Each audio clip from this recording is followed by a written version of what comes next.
तो welcome back family. बहुत ही महीनों बाद वापस आ चुके हैं हम अपनी यूट्यूब वीडियो में। इसका रीज़न ये है कि थोड़ा कॉलेज का चला था एडमिशन का, तो उस वजह से थोड़ा हॉस्टल लाइफ में आ गया, तो उस वजह से थोड़ा लेट भी हो गया वीडियो के ऊपर। और अगर आपको याद है तो लास्ट टाइम ग्लाइकोजन के ऊपर वीडियो बनी थी, मतलब बॉडी कैसे स्टोर करती है फैट, उसके ऊपर वीडियो बनी थी। पहला पार्ट में कवर किया था कैसे स्टोर करती है फैट, और इस पार्ट में जो दूसरा पार्ट है इसमें हम कवर करेंगे कि बॉडी से जो फैट है, एक्सेसिव फैट है, वो कैसे रिड्यूस होता है, वो बायोलॉजिकल क्या रीज़न है, कैसे रिड्यूस कर सकते हैं, ग्लाइकोजन का क्या रिलेशन है। वैसे ही उसमें बता दूँ शॉर्ट में पहले ही, तो ग्लाइकोजन वगैरह सब कुछ सेम है, जो पिछले पार्ट में कवर किया वो सब कुछ सेम है, थोड़ा सा इसका अपोजिट प्रोसेस चल पड़ता है, उसको कवर करते हैं इस वीडियो में। तब तक बने रहे, पूरी देखना, समझ आ जाएगा आपको। तो सबसे पहले बात करते हैं दो तीन चार टर्म्स के ऊपर जो आपको पता होनी चाहिए, जैसे कि पिछली वीडियो में बता के गया था मैं। पहले तो मैक्रो न्यूट्रिएंट्स जो है प्रोटीन, कार्ब्स और फैट्स, ये तीन चीज़ें आपको पता होनी चाहिए। कार्ब्स आपको पता है एनर्जी देने का काम करता है, शॉर्ट में बता रहा हूँ। फैट्स आपका हार्मोन बैलेंस करता है, जॉइंट्स के लिए भी बेनिफिट होता है। और प्रोटीन आपको पता है मसल बिल्डिंग में काम आता है। और चौथी टर्म जो है ग्लाइकोजन, ग्लाइकोजन मसल्स में होता है, ग्लाइकोजन मसल, तो उसको आप समझ लो, वो जो होती है आपकी बैकअप एनर्जी होती है, जो कार्ब्स के थ्रू होती है। प्रोसेस समझाता हूँ मैं आपको, आगे समझाऊंगा, उस प्रोसेस में आपको पता लग जाएगा ग्लाइकोजन कैसे बनता है, कैसे कन्वर्ट होता है। वो ग्लाइकोजन एक छोटी टर्म के साथ समझ लो, बैकअप एनर्जी। और सीधा बात करते हैं मेन टॉपिक के ऊपर, जो कि बॉडी में जो फैट है वो रिड्यूस कैसे करें।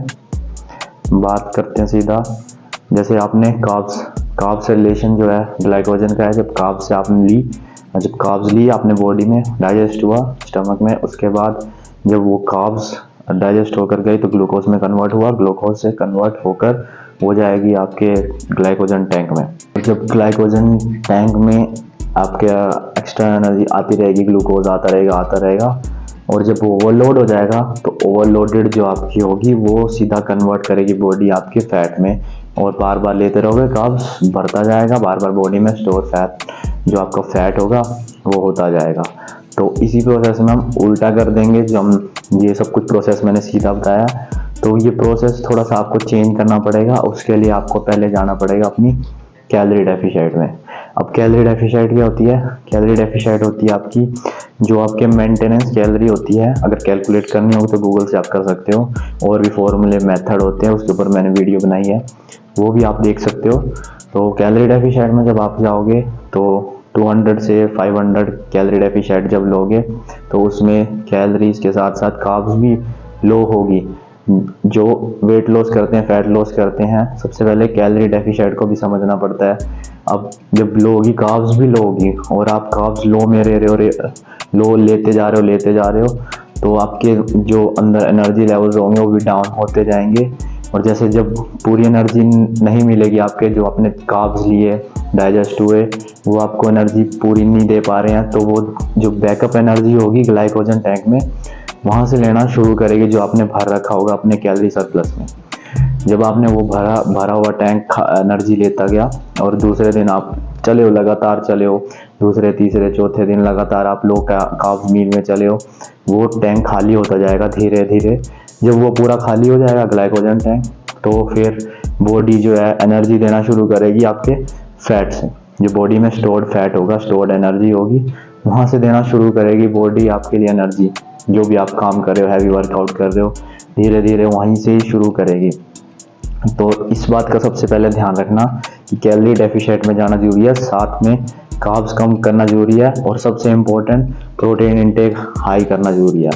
क्योंकि जब आप कैलोरी डेफिशिएट में होते हो तो बहुत ज़्यादा चांस होते हैं कि आपके मसल लॉस हो। तो उसी मसल को बचाने के लिए आपको प्रोटीन इंटेक हाई रखना है, अगर जब कार्ब्स लो होगी। और फैट्स मॉडरेट रहेंगे, डिपेंड करता है आपकी कैलोरीज के ऊपर, कि 1 ग्राम फैट में 9 कैलोरी होती है। और अगर आप फैट्स हाई रखोगे तो आपके जो कैलोरी मेंटेनेंस, आपकी कैलोरी डेफिशिएट हो वो बिगड़ जाएगी सारी, क्योंकि ज़्यादा फैट रखोगे कैलोरीज खुद ही बढ़ जाएगी। क्या फ़ायदा, आपने कार्ब्स से कम करी आपने कैलोरीज। तो उस बात का आपको ध्यान रखना है कि फैट मॉडरेट रहेंगे, प्रोटीन इंटेक हाई रहेगा, और कार्ब्स थोड़े लो रहेंगे। अगर आपने वेट लॉस फैट लॉस करना है, वेट लॉस में मसल लॉस भी आता है, लेकिन वेट लॉस आपको नहीं करना, आपको फैट लॉस करना है। तो इस बात का ध्यान रखना। आपने एग्जांपल से समझा देता हूँ और अच्छा, कि एक दिन पहले दिन जब आप कोई पर्सन है लो कार्ब्स मील में चलेगा, लो कार्ब्स मील में चलेगा, उतनी एनर्जी उसको नहीं मिलेगी।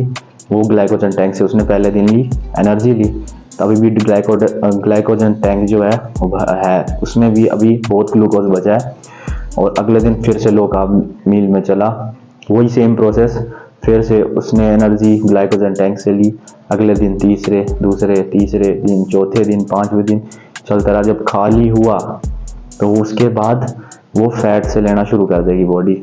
और बॉडी का तो यही काम होता है आपको लास्ट तक जिंदा रखने के लिए। कहीं से भी आपको एनर्जी देगी, आपको जिंदा रखेगी, लेकिन आखिरी दम तक प्रोटीन जैसे मसल्स है उधर से भी देगी आपको एनर्जी। वो लास्ट प्रायोरिटी होती है बॉडी की कि आपको प्रोटीन से एनर्जी दे। जब आपकी बॉडी में ना फैट जा रहे ना आपके कार्ब्स हैं, तब वो आपकी मसल से देना शुरू करेगी एनर्जी, जो आप कभी भी नहीं चाहते हो कि ऐसा हो।